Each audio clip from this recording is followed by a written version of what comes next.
Hi guys, today we will talk about how to fix or how to solve the problem of purchases on the application of Gemini. We'll go to settings.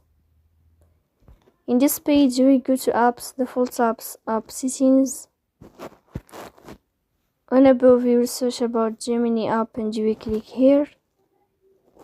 Then in this page of app info we click on first stop and we click OK. Here you will enter to the window of storage. Then we click on clear cache, but pay attention, don't click clear data because that can delete your account.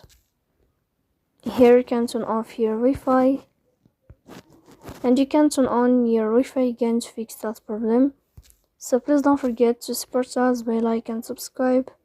See you next time in another video and thank you for your